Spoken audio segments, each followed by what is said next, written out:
우리 하나님의 말씀 욥기 21장 17절입니다.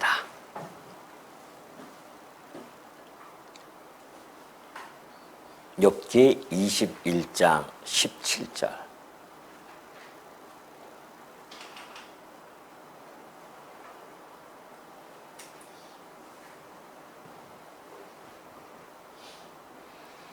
우리 한 절씩 26절까지 교독을 좀 해보도록 하겠습니다. 악인의 등불이 꺼짐과 재앙이 그들에게 닥침과 하나님이 진노하사 그들을 곤고하게 하심이 몇 번인가. 그들이 바람 앞에 불같이 폭풍에 날려가는 여같이 되었도다. 하나님은 그의 죄악을 그의 자손들을 위하여 쌓아두시며 그에게 갚으실 것을 알게 하시기를 원하노라.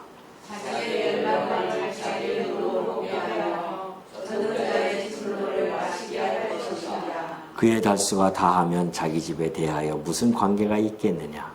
그러나 하나님께서는 모든 자를 심판하시나니 누가 능히 하나님께 지식을 가르치겠느냐. 어떤 사람은 죽도록 기운이 충실하여 안전하며 평안하고 그의 의는 젖이 가득하며 그의 골수는 맹력하고 어떤 사람은 마음의 고통을 품고 죽음으로 행복을 맛보지 못하는도다. 이 둘이 내 한 가지로 흙 속에 눕고 그들에게 너희가 담기는구나. 아멘. 26절까지 교독했습니다. 우리 지난 시간에 소발의 변론에 대해서 욥이 이 악인들이 하나님을 배척하는 그런 교만을 보임에도 불구하고 형통을 누리는 이 엄연한 이 현실적 모순에 대해서 지적을 한 바가 있죠. 오늘 계속해서 17절도요. 같은 선상에서 이해가 되어지죠. 다 한 장에 포함되어져 있습니다. 그렇기 때문에 같은 내용이 계속해서 나올 수밖에 없습니다. 오늘 17절부터 조금 아까 읽어드렸던 26절까지 보면은 이제 욥이 이 현세적인 인과응보론의 그 모순성에 대해서 지적을 하는 내용이 소개되어집니다. 17절, 18절 보면 그러죠. 악인의 등불이 꺼짐과 재앙이 그들에게 닥침과 하나님이 진노하사 그들을 곤고하게 하심이 몇 번인가. 그들이 바람 앞에 건불같이 폭풍이 날려가는 겨같이 되었더라. 이 18절도 사실은 지금 이렇게 우리가 개역개정에는 이렇게 번역이 되어져 있지만은 이 한글 성경이라든가 다른 데 보면은 같은 선상에서 이해가 되어야 됩니다. 그러니까 그들이 예를 들어서 뭐 하나님이 진노하사 그들을 곤고하게 하심과 그들이 바람 앞에 건불같이 폭풍이 날려가는 겨같이 하심이 몇 번인가 같은 내용이에요. 그러니까는 이 악인들을 하나님께서 진노해가지고서는 곤고하게 한다든가 바람 앞에 건불같이 날려버린다든가 폭풍이 날려가는 겨같이 그렇게 한 것이 도대체 몇 번이 있느냐라고 반문을 하는 것이죠. 다시 말해서 악인이 이 현세에서 반드시 그렇게 멸망당하는 것만은 아니더라라는 이야기를 지금 해주고 있는 것입니다. 욥이 왜 이런 이야기를 하냐면은 빌닷이 18장 5절에서 그런 이야기를 한 바가 있어요. 악인의 빛은 꺼지고 그의 불꽃은 빛나지 않을 것이야 라고 그렇게 이야기한 바가 있죠. 욥은 거기에 대한 반박을 하는 겁니다. 아니다. 악인의 빛이 꺼지지 않는 자들도 많이 있더라 그런 이야기입니다. 그의 불꽃이 빛나는 자들도 많이 있더라. 이것이 이제 18절과 19절의 그 말씀이죠. 사실 하나님이 전능하시죠. 전능하신 하나님께서 섭리를 해나가실 때 인간의 통치 원리를 보면요. 어떤 일정한 이런 전형에 맞춰가지고서는 역사를 섭리하시지 않습니다. 정확하게 콩 심은데 콩 나는 건 당연하죠. 팥 심은데 팥 나는 건 당연합니다. 근데 인간의 통치 원리에서는 꼭 그렇지만은 않다는 것을 이야기해주고 있죠. 그러니까 하나님은 사실 그런데 이렇게 예속되어지지 않습니다. 꼭 도식적이고 기계적이면서 일정한 이 전형 안에 딱 갇혀가지고서는 꼭 그렇게만 섭리하시는 분은 결코 아니라는 것이죠. 하나님은 무한하신 분이시고 자유로우신 분이시고요. 뿐만이 아니라 아주 다양성을 가지고 계시기 때문에 인간의 통치 원리를 보면 아주 다양합니다. 다양할 뿐만이 아니라 아주 자유로우시죠. 그렇기 때문에 꼭 어떤 원칙에 의해서 죄를 지으면은 죄를 지은 악인들이 반드시 멸망하는 것만은 아니다 하는 것이죠. 물론 그때에 바로 멸망하는 자들도 있습니다. 성경에 보면은 헤롯이 있죠. 예수님 당시에 그 이후에 헤롯이 왕복을 딱 입고서는 이렇게 연설할 기회가 있었습니다. 그걸 다 연설을 해요. 그러니까 밑에 있는 자들이 아부하는 자들이요. 그 헤롯의 왕을 연설을 듣고서는 뭐라고 이야기하냐면은 와, 이 소리는 신의 소리다, 신의 소리야. 이건 인간의 소리가 아니구나. 그 정도 딱 얘기 들으면은 사람이 얼마나 우쭐하겠습니까? 맞아. 내가 말했어도 내가 들어도 참 신의 소리 같아. 하면서 그 영광을 하나님께 돌리는 것이 아니라 오로지 자기에게만 다 그냥 돌립니다. 그래서 하나님께서 그 헤롯을 고치죠. 치면서 벌레를 먹고 벌레가 그 헬롯을 갖다가 먹으면서 죽는 사건도 벌어집니다. 그렇게 직접적으로 바로 그렇게 악인이 멸망을 당하는 경우도 있어요. 그러나 지금 욥이 얘기했듯이 악인의 등불이 꺼지거나 재앙이 그에게 닥치고 이런 것들이 그렇게 몇 번 없다는 겁니다. 헤롯도 그 몇 번 안에 들어가지 사실상 그렇게 많지 않다는 겁니다. 더러더러 그런 것들이 많이 있지만은 그러나 여전히 이 세상에 많은 숫자로 보면은 많은 악인들이 여전히 형통함과 잘 먹고 잘 사는 것을 우리가 알 수 있다. 여러분 부자와 나서론 얘기만 봐도 알 수 있지 않습니까? 부자는 죽을 때까지 아주 풍요롭게 잘 삽니다. 그리고 나서론은 죽을 때까지 그 밑에서 떨어지는 부서에게 먹고 살아가요. 이따가 그거는 이제 좀 이따 나오겠지만은 이렇듯 이 세상이라고 하는 것은 이런 부조화 속에서 살아가는 것, 이것이 현세의 모습이라는 것을 너무나 잘 알고 있습니다. 그렇기 때문에 현재적으로 누리는 어떤 복, 어떠한 또 평안, 아니면은 어떠한 재앙이라든가 아니면 고난, 이런 것들을 가지고서는 지금 저 사람이 복과 평안을 누리는 거 보니까 의인이구나. 또는 저 사람이 지금 고난과 재앙을 겪고 있으니까 악인이구나 라고 하는 것을 기준이 될 수 없는 겁니다. 나타나는 현상이 그 사람이 의인과 악인의 됨의 기준이 되어줄 수 없다. 이것을 지금 욥이 이야기해주고 있죠. 그러면서 19절 보면 그래요. 하나님은 그의 죄악을 그의 자손들을 위하여 쌓아두시며 그에게 갚으실 것을 알게 하시기를 원하노라. 무슨 얘기냐면은 죄의 심판이라고 하는 것은 연대 책임을 갖는 것이 결코 아니라는 겁니다. 이걸 왜 욥이 이런 얘기하냐면은 욥 20장 10절에 보면은 소발이 그런 이야기를 했었어요. 그 악인의 아들들은 가난한 자에게 은혜를 구하겠고 그도 그 모든 재물을 자기 손으로 돌려줄 것이다. 그러니까 악인의 자녀들조차도 그 심판 아래 놓여졌기 때문에 오죽하면은 은혜를 구하는데 부유한 자도 아니에요. 가난한 자에게 은혜를 구할 정도로의 비참한 비루한 삶이 되어진다는 거 아니겠습니까? 이것이 아버지 당대의 그 죄악이 그 아들에까지 넘어갔기 때문에 이런 것이다 라고 그렇게 이야기했단 말입니다. 그 욥이 아니라는 겁니다. 악인 자녀들이 심판을 받고 벌 받는 것은 부모 죄로 인해서 형벌 받는 것이 결코 아니라는 겁니다. 그들도 역시 부모로부터 물려받은 죄의 본성이 있잖아요. 각자의 죄의 본성으로 인해서 지금 형벌을 받고 있다는 것을 밝혀주고 있는 것이 19절 말씀이에요. 그러니까 하나님은 그의 죄악을 그의 자손들을 위하여 쌓아두시며 그에게 갚으실 것을 갚으신다고 그렇게 너희들이 이야기하고 있지만은 그것은 아니다라는 것을 지금 19절에서 설명해 주고 있습니다. 이것은 이미 우리 하나님께서 에스겔 선지자를 통하여서도 설명해 준 바가 있어. 에스겔 18장 2절 보면 그렇게 되어 있죠. 너희가 이스라엘 땅에 관한 속담이 이르기를, 이스라엘 땅에 속담이 하나 있었습니다. 그 속담이 뭐냐면은 아버지가 신포도를 먹었으므로 그의 아들의 이가 시다고 하면 어찌 됩니까?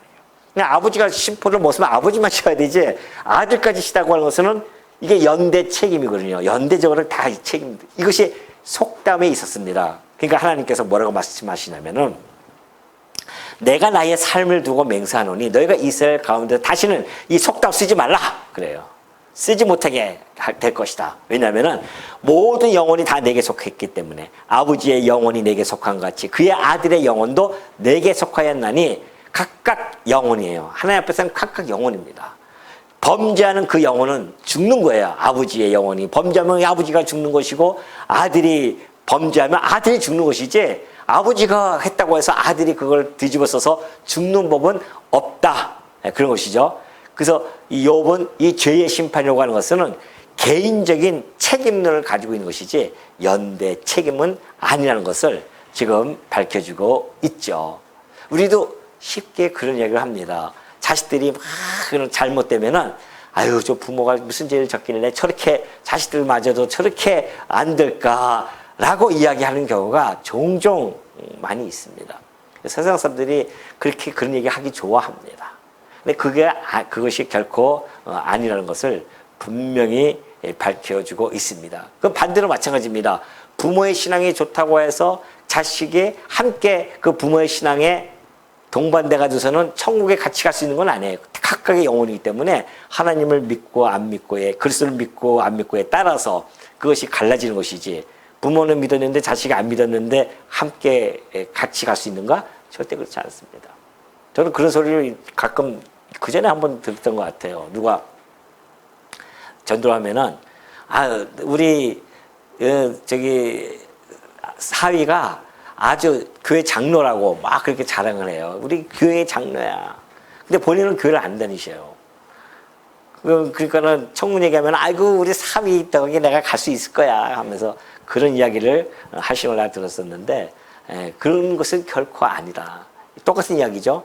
아버지 부모의 죄 책임을 연대받는 것은 아닌 것처럼 그의 복도 함께 연대받는 건 아니다. 물론 부모가 신앙이 있으면 자식들에게 그 신앙을 그 죄의 본성을 이길 수 있는 신앙을 전가해 주기 때문에 전수할 수가 있잖아요. 그래서 그 자식이 그 복의 계열에 다시 함께 놓을 수는 있죠. 그렇기 때문에 각자의 영혼이다. 우리 하나님께서 지금 말씀해 주었던 것처럼. 그러니까 지금 이 욥의 세 친구들은 욥의 자식들이 그렇게 다 한순간에 죽었단 말입니다. 그러니까 네 잘못 때문에 이렇게 된 것이 아니냐. 이렇게 지금 설명을 해가고 있는 것이죠. 욥은 아니다. 절대 그런 것이 아니다는 것을 19절에서 밝혀준 겁니다. 그러면서 20절에 보면 그러죠. 자기의 멸망을 자기의 눈으로 보게 하며 전능자의 진노를 마시게 할 것이다. 그래요. 맞아요. 자기의 멸망, 죄를 짓으면 자기 멸망을 자기 눈으로 보고 그렇게 해야 되지. 하나님의 전능자의 진노를 마셔야 되지. 만약에 그렇게 되지 않는다고 한다면 21절에 얘기했던 것처럼 그의 달수가 다하면 자기 집에 대하여 무슨 관계가 있겠냐 말이죠. 그가 그렇게 하다가 악인이 번영하다가 죽어버렸어요. 그리고 후손에게 징벌을 한다? 그러면 그 악인은 아무 깨달음도 없는데 그게 무슨 의미가 있는 것이죠. 아무 소용없다. 그렇기 때문에 그거는 별개다 하면서 그렇게 설명해 주고 있습니다. 22절 보면 그래요. 그러나 하나님께서는 높은 자들을 심판하시나니 누가 능히 하나님께 지식을 가르치겠냐 말이죠. 높은 자는 하늘에 있는 존재들, 곧 천사들을 이야기하죠.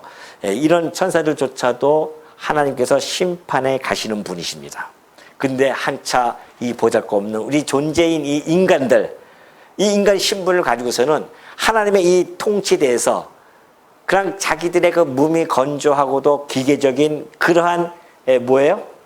인과응보를 가지고서는 현상을 보고서는 나타나는 현상만 가지고서는 죄인으로 몰아붙이고 넌 죄인이다 아니다 정죄하는 이런 모습들, 이런 모습이 얼마나 하나님 앞에서 교만한 짓이며 하나님 앞에서 정말 하나님의 마치 하나님의 지식을 가르치는 것처럼 그렇게 보이는 것이다 라면서 그들의 태도를 지금 비난하고 있는 것이 22절의 말씀입니다.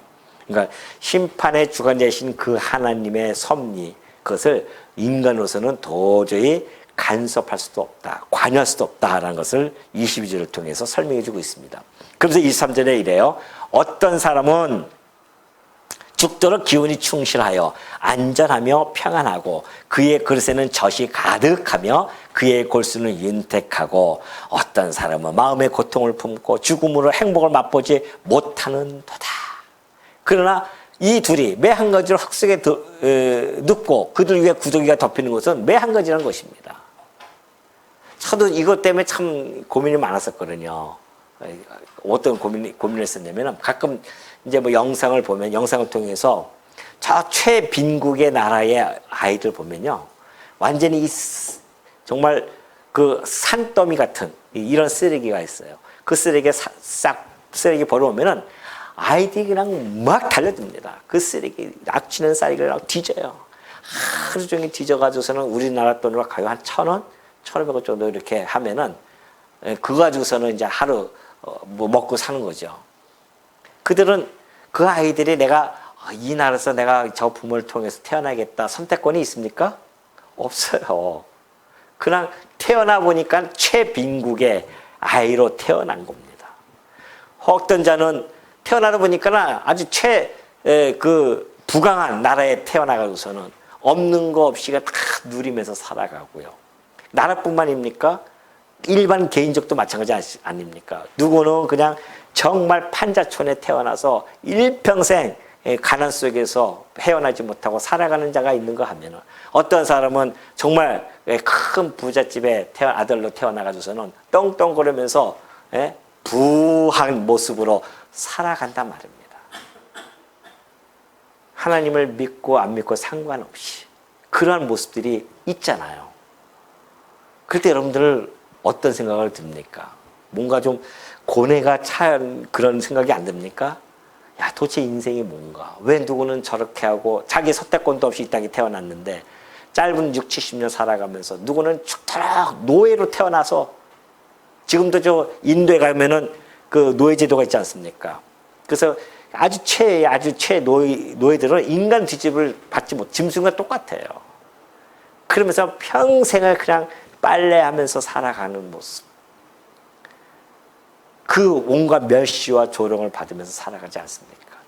그런가 하면은 그 부잣집에서 태어난 그 인도 카이스트 그 제도 같은데 보면은 그 최상류. 그런데 보면은 뭐예요? 거기서는 완전히 그냥 귀족으로 살아가지 않습니까? 똑같은 인간으로 태어났는데 누구는 귀족의 발을 씻어주고 누구는 노예로서 그렇게 평생 그렇게 살아가고 누구는 귀족으로서 발을 씻김을 받으면서 살아가는 이 세상 얼마나 이것이 정말 모순되고 불공평한 세계입니까? 욥이 좀 그런 이야기를 하는 겁니다. 봐라, 어떤 자들은 얼마나 잘 먹고 평안한지 또 어떤 사람은 평생 행복을 맛보지 못하고 살아가고 그렇지 않습니까? 그런 고뇌가 있는 겁니다. 이 세상은 그럴 수밖에 없죠. 왜냐면 아담이 타락만 안 해서도 그렇지 않아요. 이 세상은 그런 세상이 아니었습니다. 이당초. 근데 아담이 타락함으로 말미암아 사단이 공중 권세를 잡아버리고 나서부터 이 세상은 이렇도록 이 모순 덩어리이며 불공평한 이러한 세상이 형성이 되어져서 지금까지 내려올 수밖에 없습니다. 물론 이 모든 것들은 하나님의 절대적인 주권과 하나님의 그 작정 섭리 안에 있는 것은 틀림이 없죠.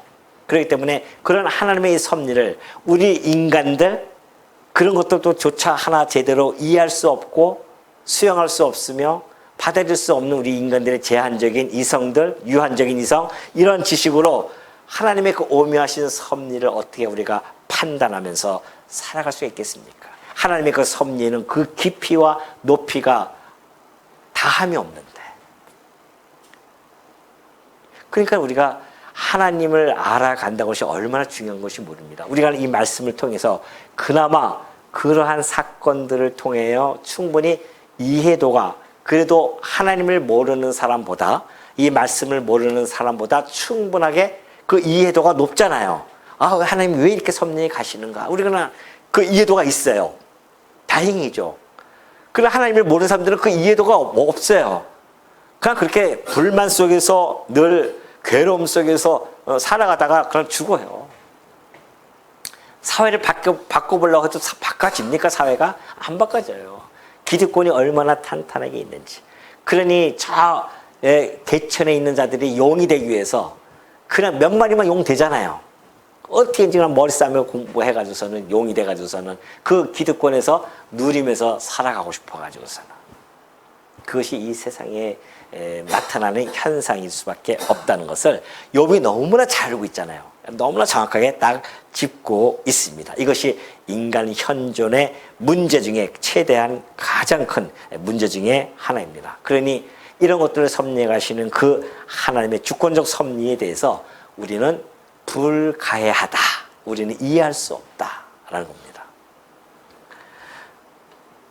더군다나 의인과 악인이 이렇게 살아가는 삶이 판이함에도 불구하고 죽음은 동일해요. 동일한. 아무리 고통 속에 살다가 죽는 자나 편안하게 살다가 죽는 자, 죽음은 동일하게 온단 말입니다. 이러한 인생의 이 세상에 대한 모순에 대해서 욥이 지금 친구들한테 그것을 들고 나오는 겁니다. 세상이 일어날 때였는데 그렇게 단순하게 기계적으로 딱 인과 응보라고 하는 그 기계적인 논리 가지고서는 모든 세상에 적응할 수 있겠냐 말이죠. 그럴 수 없다는 겁니다. 그러면서 27절이죠. 27절 보면은 내가 너희의 생각을 알고 너희가 나를 헤아려는 속셈도 아노라. 너희의 말이 귀인의 집에 어디 있으며 악인의 살던 장막이 어디 있느냐 하는구나. 너희들이 나를 갖다가 정죄하고자 했던 그런 생각들 속셈 다 알고 있다. 그러면서 너희들의 말이 귀인이라든가 그 귀인은 아주 귀한 그런 거죠. 아주 돈이 많거나 귀족들이라든가 그런 자들, 또 악인이 살던 장막 어디 있느냐 하는구나. 야, 그 악인들, 그러니까 이 귀인이라고 하는 것은 돈을 뺏어가지고 폭군처럼 그러한 자를 이야기합니다. 그러한 자들이나 또는 악인이 살던 장막이 어디 있느냐? 그 친구들이 계속 이야기해. 봐라. 악인들의 장막이 좀 어디 있느냐? 너 봐라. 네가 지금 네 장막 좀 어디 있느냐? 그런 이야기거든요. 그러니까 욥이 그걸 알고서는 너희 생각 알고 내가 너희를 나를 헤아리는 속셈 다 알고 있다. 그러나 한번 보자 이런 거죠. 너희가 자꾸만 내가 살던 집이 지금 다 없어졌잖아요. 그걸 지금 빗대어서 이야기하고 있단 말입니다. 그러니까 악인들이 살던 장막 집 어디냐 말이죠. 그는 곧바로 욥, 네가 살던 집 어딨냐? 장막 어딨어? 너 네가 지금 악인이기 때문에 이렇게 된 거 아니냐는 것이죠. 그러니까는 욥이 그러면 너희는 길 가는 사람에게 한번 물어보라는 겁니다. 길 가는 사람이 누구든지 길 가는 사람한테 물어봐라. 그들의 증거를 알지 못하냐는 것이죠. 그들의 증거가 있다는 겁니다. 그러면서 악인은 재난의 날을 위하여 남겨둔 바 되었고 진노의 날을 향하여 끌려가느니라 그래요. 무슨 얘기냐면은 자, 악인은 마지막 심판 때까지 하는 것은 틀림없지만은 그러나 그 심판 때까지 살아가는 동안에는 이 현세에서는 이 응과 응보라든가 이 상선벌악은 그렇게 일률적으로 천편일률적으로 그렇게 다 적용되어지는 것은 아니다. 이것은 길 가는 사람한테 물어봐도 다 안다는 거 아니겠습니까? 그런 거죠. 그러니까 이 세상 사람들이 증거하는 것도 바로 내가 하는 이야기와 별반 다름없이 좀 그렇게 이야기하고 있다는 것을 30절에서 좀 밝혀주는 겁니다. 그래서 31절 누가 능히 그의 면전에서 그의 길을 알려주며 누가 그의 소행을 보응할 수 있겠는가? 악인들의 삶이 부패하면서 살아가고 있지만 그들의 세력이 너무 크잖아요. 악인들이. 그런데 그 현실 가운데서는 그 세력이 큰 그들의 잘못을 질타하거나 또는 보응을 받지 않거나 보응을 받지 않는 그런 모습을 보여준다는 거 아니겠습니까? 그러니 누가 그 악인들에게 그런 이야기를 할 수 있겠냐 말이죠.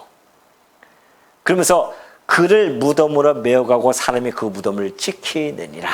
그는 골짜기의 흙덩이를 달게 여기리니 많은 사람들이 그보다 앞서갔으며 모든 사람이 그의 뒤에 줄지었느니라. 그 권세 있는 자들이요. 그 꼼짝 못해요. 그들이 잘못을 부패한 것을 이야기하지도 못하고 그러지 않느냐 보니까는.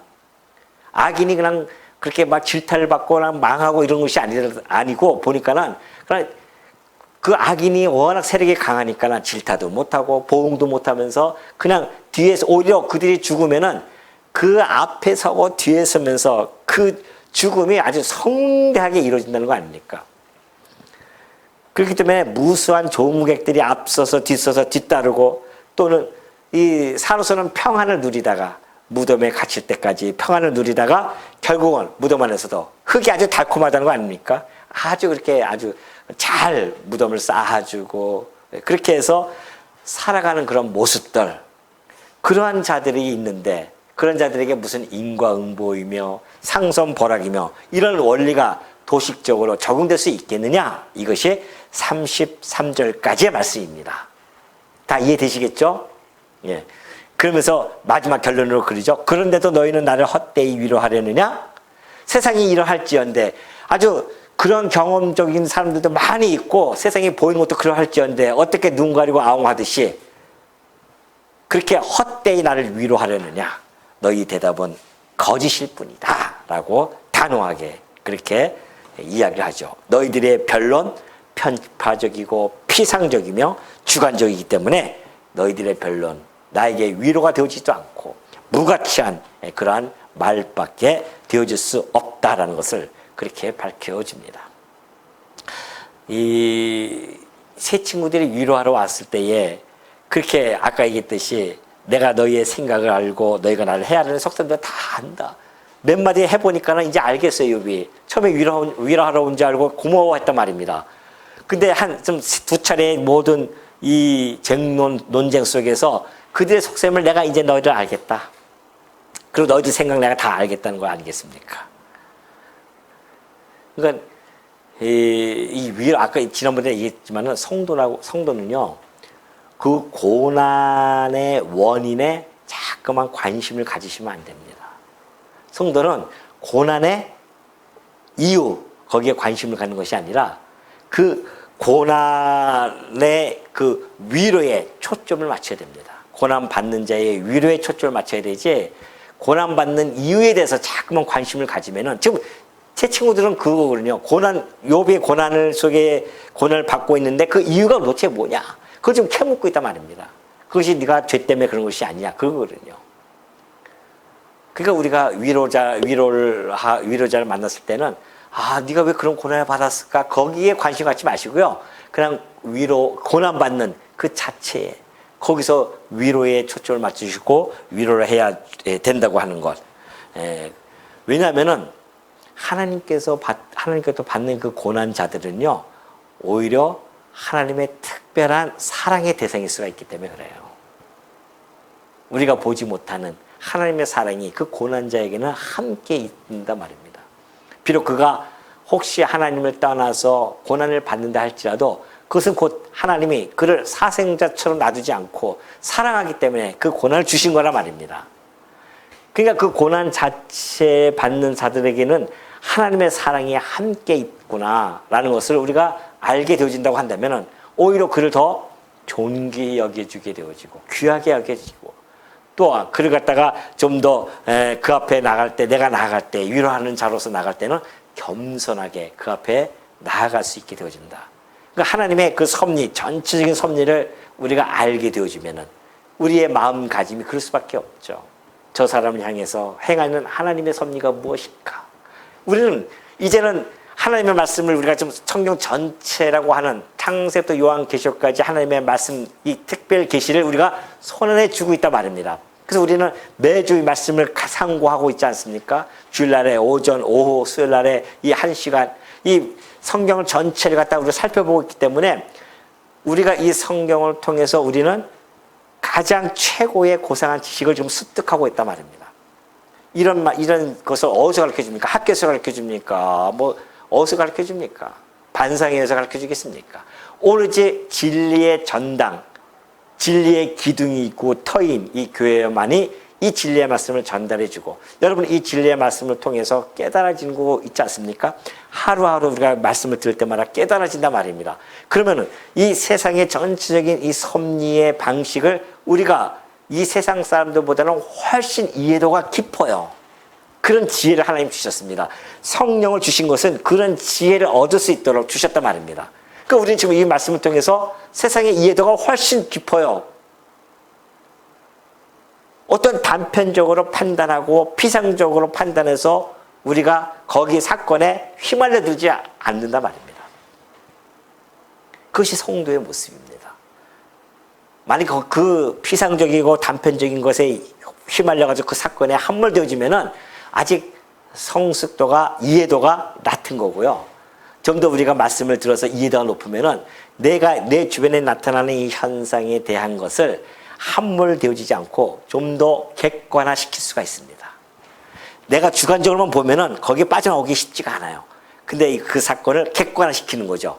하나님의 말씀에 비추어서 해석을 하면서 객관적으로 딱 보면은 이 사건에 대한, 그래서 이 사건 너머에 있는 하나님의 그 오묘한 섭리를 깨닫게 되어지면은 그 사건에 함몰되어지지 않고 오히려 그 사건을 지배하면서 살아갈 수 있는 그 힘을 공급받는 겁니다.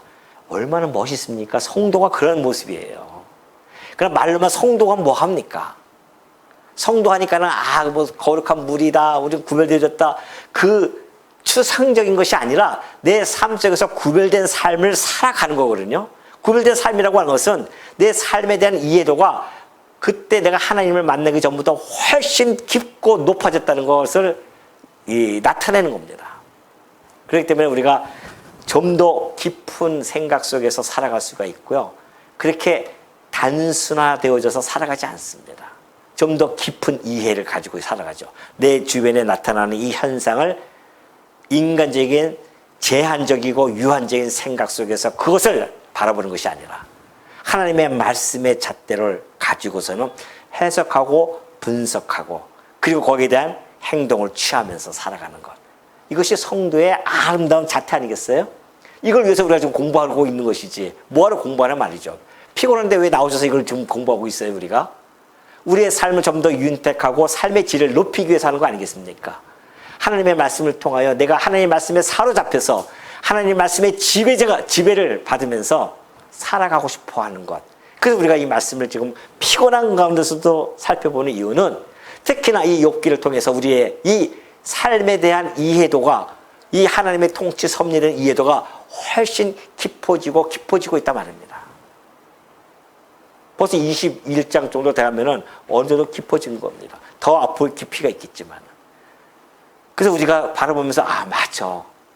이 땅에 이런 모든 모순덩어리, 불공평한, 이것도 우리가 하나님의 말씀을 받을 때에 70년, 80년 주신 이유가 있는 거예요. 그곳에서 불공평과 그리고 모순덩어리지만은 우리는 진짜 이 과정을 걸치고 나면은 참 세상이 있지 않습니까? 진정한 세상이 있는 거죠.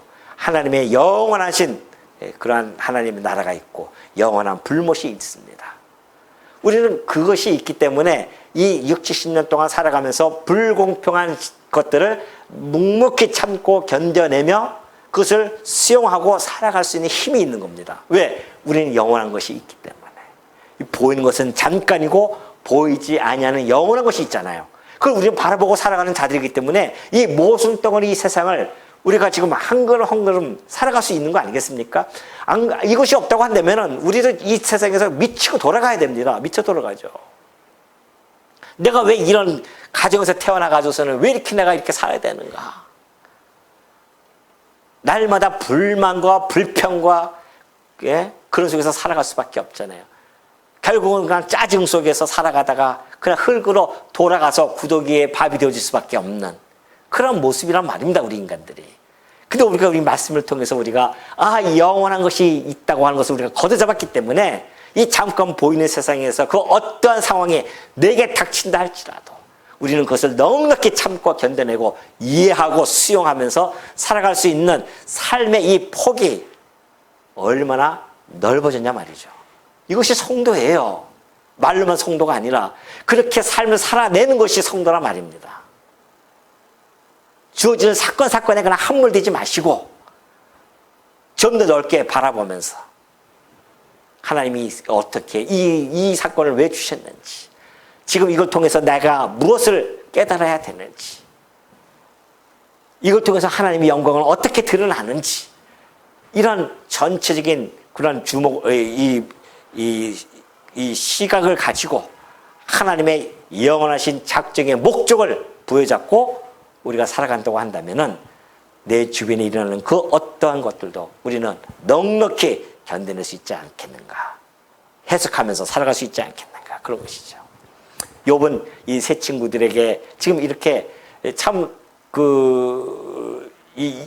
27절에 얘기했듯이 참 내가 너희들 생각을 알고 너희가 날 헤아리는 속셈도 내가 안다는 거 아니겠습니까? 그러니까 이 사건을 보면은 욥의 전체적인 사건을 보면은 예수님이 생각날 수밖에 없죠. 왜? 이것도 예수님에 대한 증언이기 때문에 그래요. 예수님이 이 땅에 오셔서 유대인들에게 정죄함을 받습니다. 예수님 죄가 없잖아요. 욥도 죄 때문에 그렇게 되어진 거 아닐 것처럼 예수님도 죄가 없으신데 정죄함을 유대인들에게 받습니다. 근데 그것은 이미 구약에서 이사야 선지자를 통해 예언한 바가 있어요. 이사야서 53장 4절 보면 그러죠. 그는 실로 우리의 질고를 지고 우리의 슬픔을 당하였거늘 우리는 생각하기를 그는 징벌을 받아 하나님께 맞으며 고난을 당한다 하였노라. 똑같은 얘기죠. 똑같은 얘기 아닙니까 지금? 새 친구들이 하는 얘기예요. 너 징벌을 받아 하나님께 맞으며 고난을 지금 당하고 있는 거야 네가. 징벌이라고 생각한단 말입니다. 욥은 지금 징벌 때문에 고난을 받는 것이 아닌데 예수님도 마찬가지입니다. 우리의 질고를 지고 우리의 슬픔을 대신해서 당하고 있는 것인데 그들은 뭐라고 합니까? 너는 징벌을 받는 거야. 하나님께 네가 맞으며 고난을 당하고 있어. 그런 거죠. 빌라도가 넌 죄가 없다. 이 사람 죄가 없다 하니까 무슨 소리냐? 죄를 정죄시키면서 십자가 못 박는 유대인들의 모습. 이것이 오늘 새 친구들의 모습과 방불한 겁니다. 그러니까 이 욥 기술 전체를 보면은 그 새 친구들이 욥을 갖다가 정죄하는 것처럼 이 유대인들이 예수 그리스도를 죄 없는 예수 그리스도를 정죄할 것에 대한 예언적인 그러한 하나의 모습이 아닐 수 없습니다. 하나의 언약 계시죠, 이것이. 예수 그리스도의 언약 계시가 여기서도 잘 나타나 있죠. 그래서 이 욥기서의 신학적 의미가 바로 거기에 담겨져 있는 겁니다. 교훈적 의미는 아까 얘기했듯이 우리가 이 말씀을 통해서 우리의 삶의 질이 더욱 풍성하고 나타나는 것이고요. 신학적 의미라고 하는 것은 여기서 지금 하나님께서는 이 사건을 통해서 예수 그리스도를 보내실 것을 지금 예언적으로 언약해주는 하나의 계시 사건이다. 이것을 우리들에게 충분히 보여준다는 사실. 이 두 가지를 놓치지 마시고 특별히 오늘 우리가 이 욥의 이 이야기를 통해서 이 세상을 보는 시각이 우리가 더욱 넓어져야 되고 더 폭넓고 더 높게 더 깊게 살펴보는 그러한 시간을 가졌음에 감사가 나오고요. 우리가 좀 더 하나님이 이 섭리 행하신 이 모든 섭리를 우리가 충분히 이해할 수는 없지만은 하나님이 주시는 이 계시를 통하여서 이해하면서 해석하시면서 살아가시는 성도님들이 되어주시기를 당부드립니다.